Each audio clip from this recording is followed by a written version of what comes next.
Assalamualaikum warahmatullahi wabarakatuh. Kembali lagi bersama saya Ridwan Yunus, NRP 2103121013.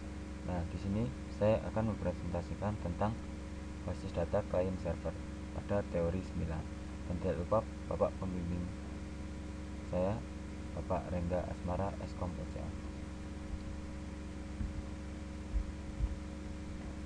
Nah, tujuan belajarnya yaitu setelah memahami materi di dalam bab ini, mahasiswa diharapkan mampu: 1. Memahami konsep basis data client server. 2. Memahami arsitektur client server. 3. Memahami pengaksesan query pada basis data client server dan bagaimana perangkat lunak client server. Pendahuluan. 1. Aplikasi basis data terdistribusi dikembangkan dalam bentuk arsitektur client server. 2. Teknologi client server berkembang secara cepat sebagai teknologi lanjut. 3. Pada beberapa waktu yang lalu sangat sulit memprediksi status saat ini teknologi client server yang terjadi saat ini. 4. Hal ini sama sulitnya dengan memprediksi teknologi untuk beberapa tahun ke depan. 5. Beberapa faktor yang berpengaruh pada fungsi client atau server keduanya melibatkan perangkat keras dan perangkat lunak, protokol, network, teknologi LAN atau WAN, dan komunikasi. 6. Penurunan biaya dari beberapa faktor tersebut menyebabkan semakin besar kemungkinan mempunyai sistem yang kuat. Arsitektur client server. Saat ini arsitektur client server yang banyak digunakan dalam industri disebut two-tier arsitektur. Pada struktur ini, server mengirim data dan klien mengakses data. Server memainkan perancangan yang domainnya terletak pada arsitektur ini. Keuntungan sistem ini adalah kesederhanaan dan kompatibilitas dengan sistem yang legal. Arsitektur client server. Arsitektur client server yang dikembangkan kemudian adalah three-tier arsitektur. Pada model ini, layer direpresentasikan sebagai host, server, dan klien. Server memainkan peranan sebagai penengah dengan mengirim aturan bisnis atau prosedur atau konstrain yang digunakan untuk mengakses data dari host. Klien berisi antarmuka GUI dan beberapa aplikasi tambahan mengenai aturan bisnis. Kemudian server bertindak sebagai conduit atau off-passing, memproses data dari host ke klien, di mana kemudian diproses atau difilter oleh dan direpresentasikan ke pemakai dalam format GUI. Antarmuka pemakai aturan dan pengaksesan data bertindak sebagai three-tier. Oh ya, ini sudah ya. Terus pengaksesan query pada basis data client server. Setiap klien harus menggunakan query SQL yang tepat dan menyediakan antarmuka pemakai dan fungsi antarmuka untuk bahasa pemrograman. Karena SQL adalah bahasa standar relational berbasis SQL Server, meskipun disediakan oleh vendor yang berbeda, dapat menerima perintah SQL. Klien juga merujuk pada data dictionary yang di dalamnya yang berbeda sebagai modul distribusi di antara server SQL yang berbeda, sebagai modul untuk dekomposisi query global ke dalam sejumlah query lokal yang dapat dieksekusi pada berbagai tempat. Interaksi antara klien dan server selama pemrosesan query SQL adalah sebagai berikut. 1. Klien melakukan parsing query pemakai dan memecahkan ke dalam sejumlah query independen untuk setiap tempat. Setiap query tersebut dikirim ke server yang sesuai. Setiap server memproses query lokal dan mengirim relasi hasil ke klien. Klien mengkombinasikan hasil sub query untuk memproduksi hasil dari query yang asal yang dikirim. Pada pendekatan ini, server SQL juga disebut transaction server. Database processor DB atau back sama dengan end machine, sedangkan klien disebut application processor atau front end machine. Interaksi antara klien dan server ditentukan oleh pemakai pada level klien atau melalui modul khusus pada DBMS klien yang merupakan bagian dari paket DBMS. Dalam DBMS yang banyak digunakan model perangkat lunak dibagi dalam 3 level. 1. Perangkat lunak server bertanggung jawab pada manajemen data lokal, kebanyakan sama dengan perangkat lunak DBMS. Perangkat lunak klien bertanggung jawab untuk fungsi distribusi, mengakses informasi distribusi data dari katalog DBMS dan memproses semua permintaan yang membutuhkan akses ke lebih dari satu tempat.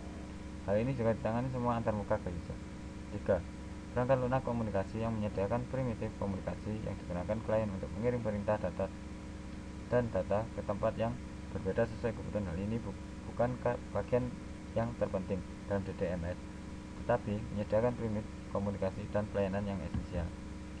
Klien bertanggung jawab untuk membangkitkan eksekusi terdistribusi untuk beberapa tempat server suatu query atau transaksi untuk melakukan supervised eksekusi distribusi dengan mengirim perintah ke server.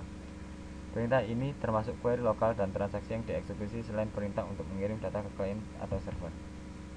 Suatu fungsi yang mungkin dari klien adalah menyembunyikan detail distribusi data dari pemakai yang memungkinkan pemakai menulis query global dan transaksi seperti basis data terpusat tanpa harus menentukan tempat di mana data dirujuk dalam query.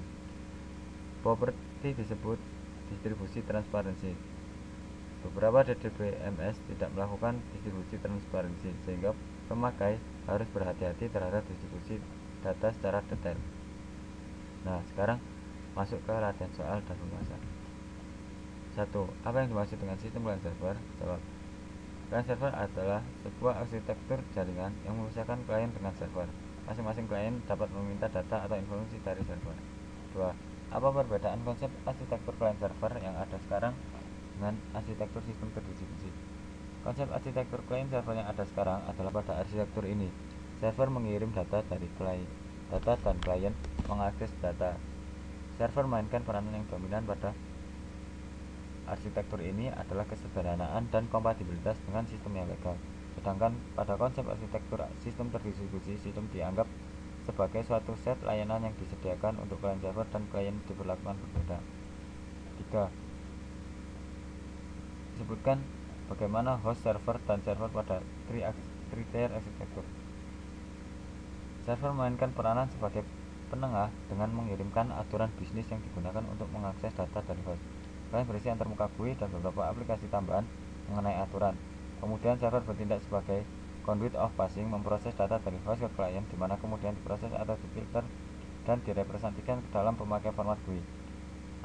Antarmuka pemakai, aturan, dan pengaksesan data bertindak sebagai tier. Klien biasanya dihubungkan ke server melalui LAN dan server dihubungkan ke host melalui WAN. Klien melakukan remote yang dihubungkan ke server melalui WAN. 4. Jelaskan bagaimana pengaksesan query dari klien ke server dan hasil query dari server ke klien.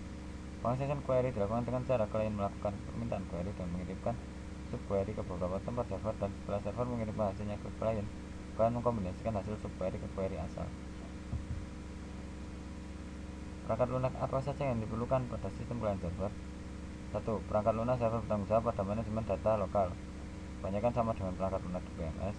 2. Perangkat lunak klien bertanggung jawab untuk fungsi distribusi, mengakses informasi distribusi data dari katalog DDBMS dan memproses semua permintaan yang membutuhkan akses lebih dari satu tempat. Hal ini juga ditangani pada semua antarmuka user. 3. Perangkat lunak komunikasi operasi terdistribusi menyediakan primit komunikasi yang digunakan oleh klien untuk mengirim perintah dan data ke tempat yang berbeda sesuai kebutuhan. Hal ini bukan bagian yang terpenting dalam DNS, tetapi menyediakan primit komunikasi dan pelayanan yang sesuai. Nah, sekian presentasi dari saya. Assalamualaikum warahmatullahi wabarakatuh.